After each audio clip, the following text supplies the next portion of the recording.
요인고 친구들 안녕하세요. 실버스톤 김은석 선생님입니다.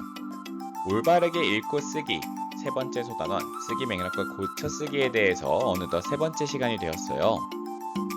우리는 지금까지 선생님이 중심이 되어서 내용들을 배워보는 시간을 가졌는데요. 오늘은 조금 특별한 수업을 하고자 합니다. 바로 여러분들이 수업에 좀 더 중심이 되어서 한 편의 글을 완성해보는 시간을 가질 거예요. 오늘 수업에는 계획하기부터 여러분들이 내용 조직하기까지 한번 해볼 거고요. 다음 시간에는 오늘 수업을 바탕으로 해서 한 편의 글을 쓰고 고쳐 쓰기를 해보는 경험을 해보도록 하겠습니다.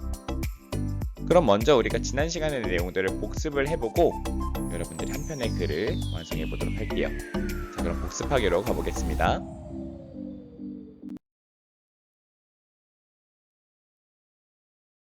자, 지난 시간의 내용을 복습해보는 시간 가져보도록 하겠습니다. 우리가 지난 시간에 글쓰기의 과정 혹은 작문의 단계 5가지를 배웠었는데 혹시 기억들 나시나요?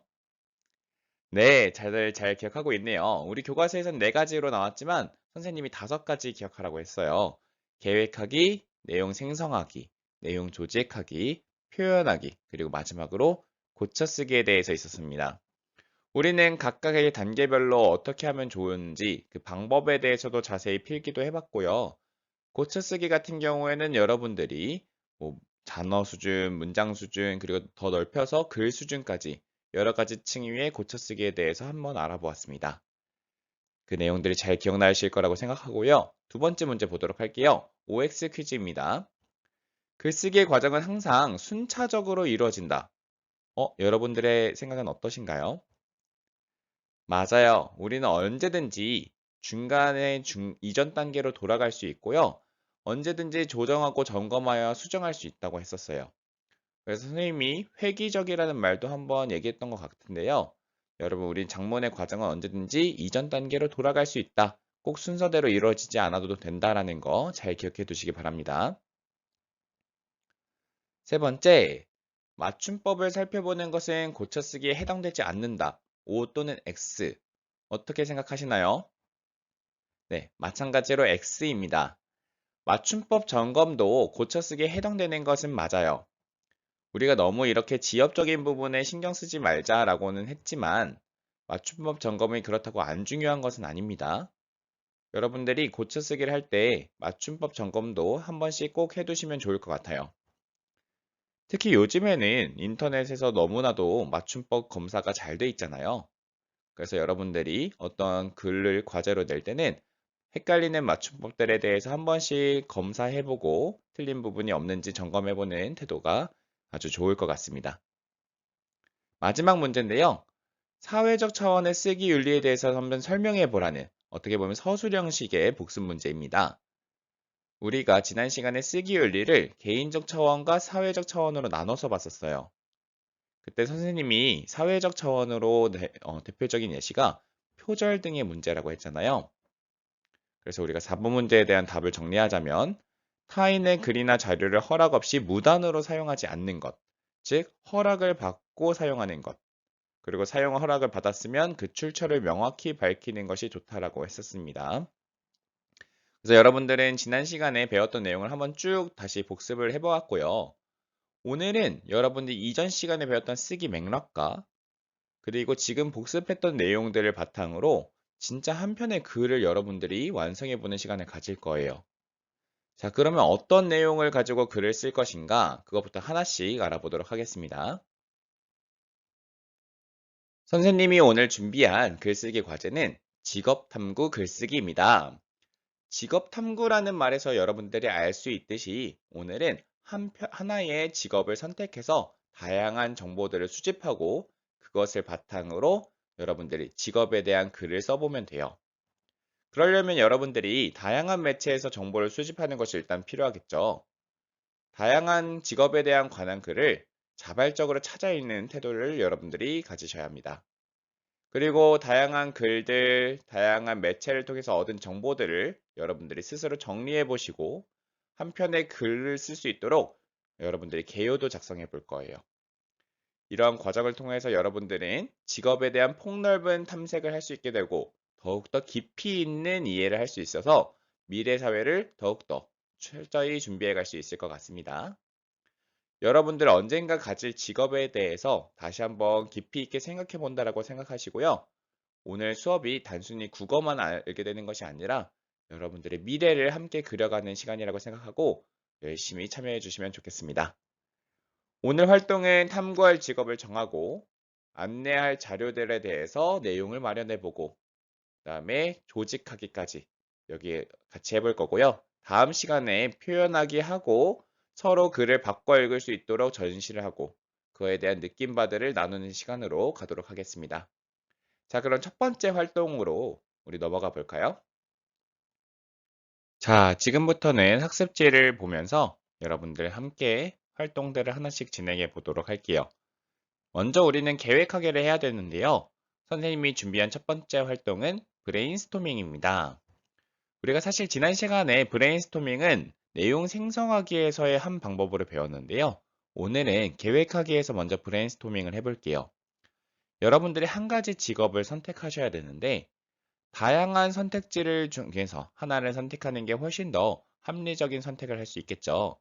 여러분들 그래서 먼저 브레인스토밍을 통해서 다양한 직업들을 떠올려 봅시다. 그래서 여러분들이 하나하나 선택지들을 늘려간다라고 생각하시고 여러분들이 관심 있는 직업들, 여러분들이 어렸을 때부터 하고 싶었던 직업들, 한 번쯤 꿈꿔봤던 직업들도 다 좋아요. 혹은 주변에 부모님이나 친구들이 추천했던 직업들도 모두 좋습니다. 여러분들이 어떻게 이거는 좀 비현실적이야. 이거는 내가 되려면 공부를 너무 많이 해야 돼. 이런 어떤 제약들을 다 던져 두시고요. 일단 최대한 많은 양의 아이디어들을 쭉 떠올려 보세요. 그래서 여러분들이 내면 안에 있는 다양한 직업들을 쭉 쓰면서 여러분들이 선택할 수 있는 선택지를 늘려가 봅시다. 그러면 지금부터 선생님이 한 30초 정도 시간을 드릴 테니까요. 네모칸을 가득 채울 수 있다라고 생각하시고 여러분들 다양한 직업들 한번 쭉 써보시기 바랍니다. 시작!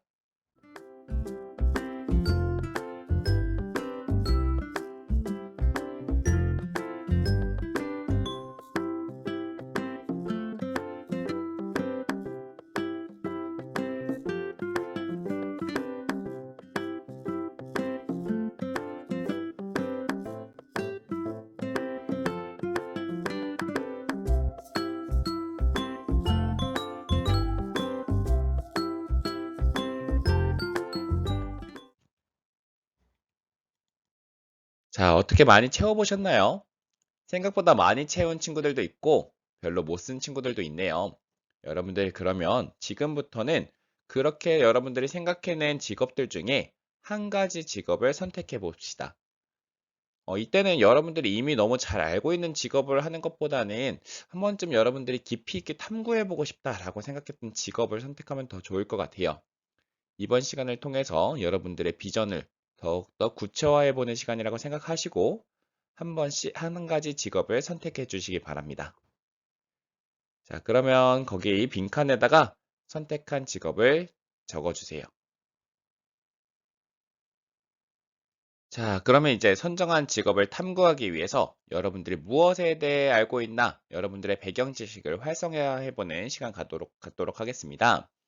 자, 그러면 여러분들 네 가지 질문을 드릴 거예요. 첫 번째는 나는 왜 이 직업에 흥미가 있는가? 두 번째 질문은 이 직업을 가지려면 어떤 노력을 해야 하는가? 세 번째 질문, 이 직업을 가진 사람이 없다면 우리 사회에 어떤 문제가 생길까? 네 번째 질문. 친구들이 이 직업에 관해 흥미를 느끼거나 잘 알 수 있게 하려면 어떤 시각 자료를 제시하는 게 효과적일까? 여러분들이 갖고 계신 배경 지식들을 총동원해서요. 이 네 가지 질문에 대한 답을 한번 써보도록 하겠습니다.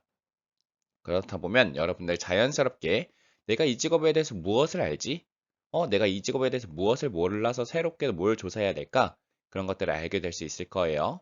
자, 그러면 성의껏 한번 네 가지 질문에 대한 답변을 우리 학습지에 작성해 보도록 하겠습니다. 시간은 한 40초 정도 드릴게요.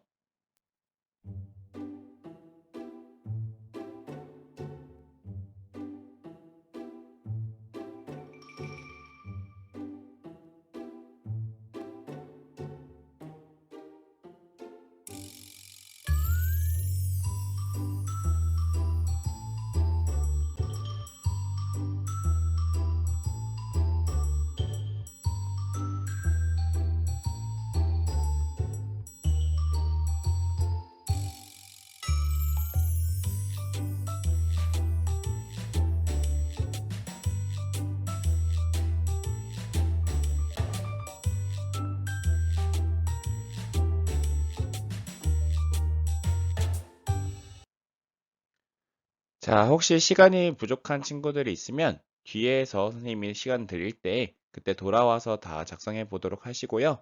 일단 여러분들 다음 거에 대한 설명으로 넘어가도록 하겠습니다. 자, 그러면 이제 세 번째 계획하기 활동으로 쓰기 맥락 분석하기를 해볼게요.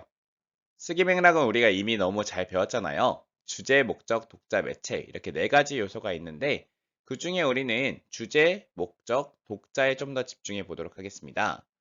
먼저 주제에는 어떤 직업을 선택했는지 여러분들이 적어주시면 되겠는데 단순하게 직업 이름만 딱 적고 끝내는 것이 아니라 좀 더 내가 어떤 측면을 깊이 있게 볼 것인지 조금 더 구체적으로 자세히 적어주면 좋을 것 같아요. 예를 들어서 내가 변호사라는 직업을 선택했다면 단순히 변호사 이렇게 끝내는 것이 아니라 변호사가 되기 위한 길 혹은 변호사로서 성공한 사람들 뭐 이런 식으로 좀 더 구체화된 주제를 적어주시면 좋을 것 같고요. 목적은 어쨌든 소개를 하는 거니까 정보 전달이긴 할 텐데 위에서 선택했던 주제와 조금 더 연관성을 지어서 어떤 정보를 내가 전달하고 싶은지 무엇에 대한 정보를 전달하고 싶은지 조금 더 구체화된 글을 적어주시면 좋겠습니다. 그다음에 이제 예상 독자는 정말 자유롭게 여러분들이 정하시면 돼요. 같은 동급생 친구들일 수도 있고요. 선생님일 수도 있고요.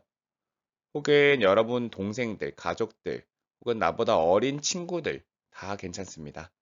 대신 여러분들이 각각의 예상 독자에 대한 좀 특성들을 분석하실 수 있어야 돼요. 충분히 알고 정보를 알 만한 지식을 갖고 있는가? 어떤 문화적 환경 속에 있는가? 주제에 대해서 관련성이 있는 사람들인가 아닌가?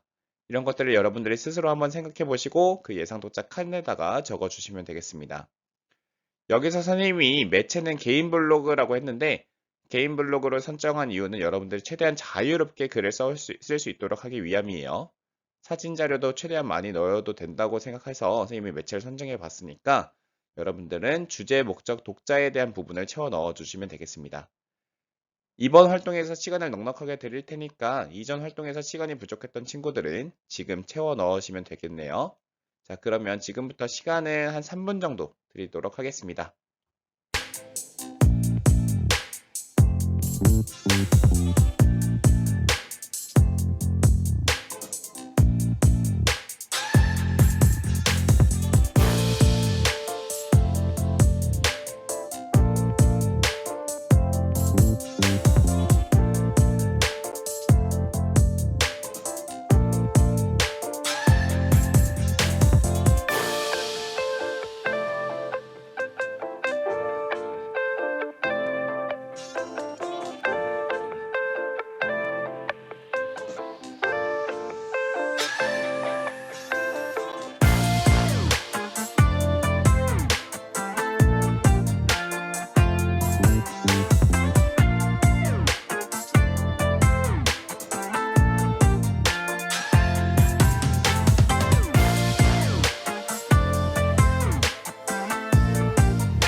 자, 어떻게 표를 다 채워보셨나요?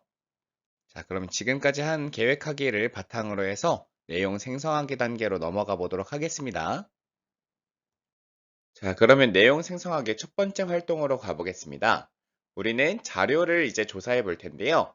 다양한 매체를 이용해서 자료를 수집해 보시면 되겠습니다.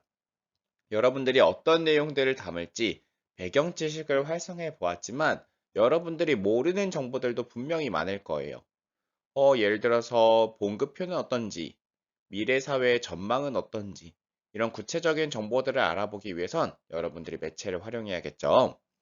선생님이 여러분들이 검색할 수 있는 사이트 두 가지를 먼저 안내해 드릴게요. 첫 번째 사이트는 워크넷이라는 사이트고요. 두 번째는 커리어넷이라는 사이트입니다. 아마 여러분들이 진로 탐색 같은 것들을 분명히 하면서 한 번쯤은 들어가 봤거나 혹은 들어가 보지 않았어도 한 번쯤은 들어봤을 만한 사이트들이에요. 이곳에 들어가면요. 정말 다양한 직업들이 정말 많은 양의 정보로서 나와 있습니다. 그래서 여러분들이 내가 생각해 보지도 못했던 직업들을 한 번씩 쑥 들러보는 것도 도움이 될 거고요. 그리고 내가 이미 알고 있던 직업이라고 해도 새롭게 알게 되는 정보들도 정말 많이 마주할 거예요. 그래서 먼저 우선적으로 이 두 개의 사이트를 이용해서 여러분들이 선택한 직업과 관련해서 여러분들이 세운 주제와 관련돼서 다양한 정보들을 먼저 수집해 보시고요. 그 다음에 나는 이 두 개의 사이트로 좀 부족하다. 혹은 좀 영상이나 다른 매체도 사용해 보고 싶다 하는 친구들은 기타에다가 그 수집을 한 내용들을 적어 주시면 되겠습니다. 지금 표에 보면은 워크넷, 커리어넷, 기타 이렇게 있잖아요. 그래서 그 기타 부분에다가 다른 매체를 사용하셔서 넣으셔도 좋습니다. 대신 기타에서 다른 매체를 이용할 경우에 그 매체에서의 출처가 어떻게 되는지 꼭 출처를 밝혀주시는 것이 중요해요. 우리가 지난 시간에 배웠던 쓰기 윤리 중에 사회적 차원의 쓰기 윤리가 항상 출처를 밝혀주자는 거였잖아요. 그래서 여러분들이 그런 쓰기 윤리를 지키는 책임감 있는 태도를 글 쓰기 위해서는 반드시 출처를 밝혀주셔야 합니다. 자, 그러면 선생님이 시간 드릴 테니까 지금부터 사이트에 들어가서 한번 자신의 직업에 대해서 검색해보고 자료를 좀 모아와 보세요.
자, 어떻게 정보들 잘 찾아보고 있으신가요? 선생님이 사진, 도표 등의 자료도 함께 찾아보세요 라고 지금 PPT 화면에 괄호치고 적어 놓았는데요. 여러분들 지난 시간에 표현하기에서 우리가 글의 내용을 잘 전달하기 위해선 때로는 글자보다는 사진이나 도표 혹은 그래프 등이 훨씬 더 효과적일 때가 있다고 했었습니다. 그래서 여러분들이 다양한 매체를 활용해 보는 것이니까요. 사진 같은 것도 적극적으로 찾아서 넣어주시면 좋을 것 같아요. 자, 그럼 시간 더 드릴 테니까 여러분들 정리한 자료들, 수집한 자료들 정리해서 우리 학습지에도 반드시 적어주시기 바랍니다. 다시 시간 내리도록 할게요.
자, 그러면 충분히 자료를 정리해 봤다고 생각하고요. 우리는 다음 활동으로 넘어가도록 하겠습니다. 지금부터 해볼 내용 생성하기 두 번째 활동은요. 마인드 매핑을 한번 여러분들이 직접 해볼 거예요. 지금 PPT에 있는 것은 선생님이 한번 예시로 넣어 본 겁니다. 내가 선택한 직업을 가운데에다가 두고 쭉쭉쭉 뻗어 나가 봤는데요. 선생님은 봉급, 가려면 가야 되는 대학, 필요한 자격증, 앞으로의 전망, 롤모델로 누가 있을지 이렇게 한번 뻗어 나가 보았는데 여러분들 이것을 참고하셔도 되고 여러분들만의 방법으로 하셔도 좋습니다. 여러분들이 수집한 자료들을 가지고 한번 연결해서 범주화해보고 시각화해보는 시간을 가져봤으면 좋겠어요. 근데 만약 선생님 제가 앞에서 쓰기 맥락을 분석할 때 했었던 주제 목적들에는 자료가 잘 맞지 않은 것 같아요. 막상 자료를 찾다 보니까 주제나 목적을 바꿔야 될 것 같은데 어떻게 하죠? 마인드 매핑을 하려고 했더니 생각보다 앞에랑 뒤에 내용이 잘 연결이 되지 않네요 하는 친구들도 있을 것 같아요. 근데 우리가 걱정하지 않으셔도 됩니다. 선생님이 쓰기의 과정, 쓰기의 단계는 항상 순차적으로 진행되는 게 아니라 얼마든지 점검 조정해서 이전 단계로 돌아갈 수 있다고 했어요. 그래서 여러분들이 마인드 매핑을 준비하시면서 마인드 매핑을 하시면서 혹시 내가 앞에 내용을 좀 수정해야 된다. 혹은 마인드 매핑 하려다 보니까 내가 조금 자료 조사가 부실했다라고 하는 친구들은 언제든지 이전 단계로 돌아가서 새롭게 수정해서 보완하시면 되겠습니다. 자, 그럼 마찬가지로 시간 드릴 테니까 지금 한번 마인드 매핑으로 여러분들이 찾은 정보들 시각화하고 범주해보는 시간 갖도록 할게요.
어떻게 마인드 매핑은 다 잘 완성해 보았나요?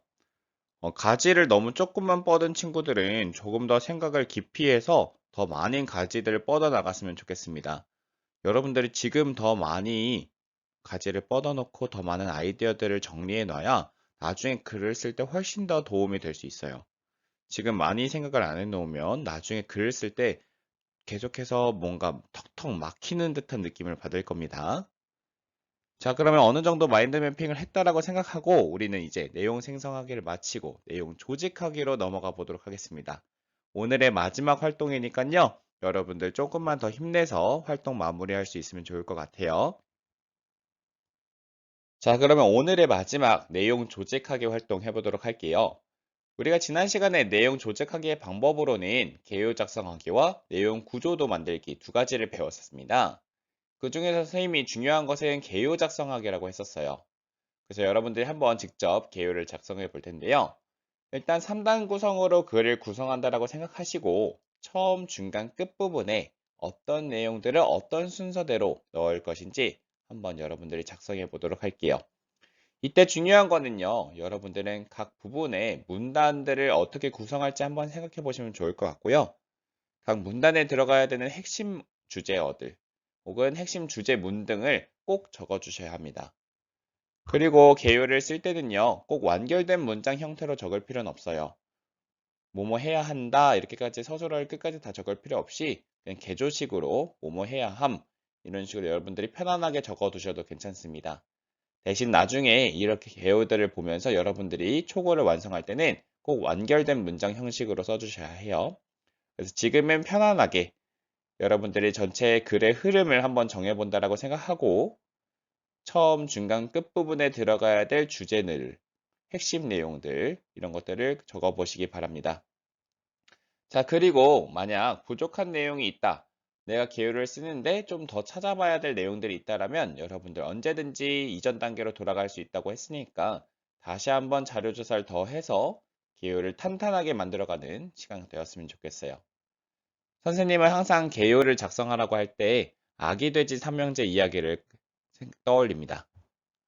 여러분들이 개요를 너무 듬성듬성하게 짜놓으면요. 나중에 늑대가 후 불면 날아가는 그런 지푸라기 집이나 나뭇가지 집처럼 무너지게 돼요. 여러분들 벽돌집을 쌓는다고 생각하시고 탄탄한 개요 만들어 주시기 바랍니다. 자, 그럼 지금부터 시간 드리도록 할게요.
어떤가요, 여러분? 개요가 잘 쉽게 써지나요?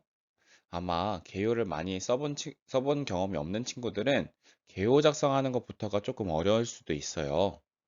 선생님이 조금 더 팁을 드리자면, 우리가 내용을 처음 시작하는 처음 부분에는 주제를 소개하고 예상 독자가 이해하기 쉽게 새로운 개념 등에 대해서 정의를 해주는 것도 좋겠죠.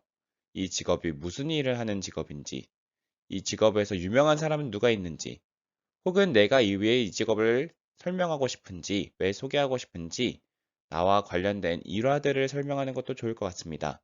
혹은 내가 이런 직업을 진로로 삼게 된 계기에 대해서 한번 이야기를 시작하면서 독자들의 흥미를 끌어내는 것도 좋겠죠. 그 다음에 중간 부분에는 하나하나 소주제별로 문단을 나누면 좋을 것 같습니다. 아까 우리가 마인드 매핑에서 했던 것처럼 뭐 봉급이 어떤지, 필요한 자격증은 어떤지, 되기 위한 전공은 어디가 있고 그것들이 있는 대학은 어디가 있는지, 그리고 사이사이에 내가 목표하는 것들은 무엇인지, 이렇게 소주제별로 하나씩 중간 부분을 나눠주시면 좋을 것 같고요. 이때 아까 어떠한 사진 자료나 시각 자료들을 활용할 거라면 어디에서 이런 시각 자료들을 활용할 것인지 그런 것들을 넣어주셔도 되겠습니다. 때로는 다른 직업과의 비교를 통해서 내 직업에 대해서 소개하는 것도 되게 좋은 것 같아요. 그래서 만약 내가 중간 내용이 되게 부실하다 하는 친구들은 다른 유사한 직업이나 혹은 내가 고민이 되는 직업들을 같이 갖고 와서 각각의 장단점들을 한번 비교해 보는 것도 굉장히 좋은 방법이 될 수 있을 것 같아요. 그 다음에 마지막 끝부분에는요, 여러분들이 전체 내용을 요약하는 걸 한번 넣어주시면 당연히 좋겠죠. 그 다음에 사람들에게 그 새로 소개하는 직업에 대해 강한 인상을 남길 수 있도록 직업과 관련된 어떠한 뭐 이야깃거리들을 넣는다거나 아니면 유명한 구절들을 인용할 수 있거나 그 직업에서 유명한 사람들이 했던 어록들을 집어넣을 수도 있겠죠. 또는 어떠한 질문을 사용해서 여운을 남기는 방법도 좋은 방법이 될 수 있습니다. 그렇게 여러분들이 내용을 잘 전달할 수 있도록 독자들이 그것들을 듣고 읽고 오랫동안 기억에 남을 수 있도록 다양한 방식으로 내용을 구성해주면 훨씬 더 좋을 것 같아요. 자, 지금까지 선생님이 얘기한 내용들을 여러분들이 기반으로 해서 다시 한번 개요를 좀 보완해 보시고요. 그 다음에 저는 개요가 완벽해요 하는 친구들은 위의 학습지 다시 한번 보완할 점 없는지 돌아보시고 그마저도 다 끝났다 하는 친구들은 남은 시간에 다음 시간에 쓸 초고에 대해서 한번 생각하면서 제목을 뭐로 하지? 이렇게 하면은 글에 대해서 쓸 수 있겠다. 혹은 핵심이 되는 몇 문장을 미리 써놔야지. 이렇게 해두셔도 좋을 것 같습니다. 그리고 그마저도 다 했다면 휴식을 취해 주시면 될 것 같아요. 자, 그러면 오늘 수업 영상은 여기서 마치고요. 영상 마쳤다고 여러분들 다 끝나는 게 아니라 남은 시간 동안은 학습지 빈칸이 있으면 메꿔보시고 부족한 부분이 있으면 보완하시기 바랍니다. 자, 그럼 오늘 선생님은 여기서 인사할게요. 모두들 수고하셨습니다. 안녕.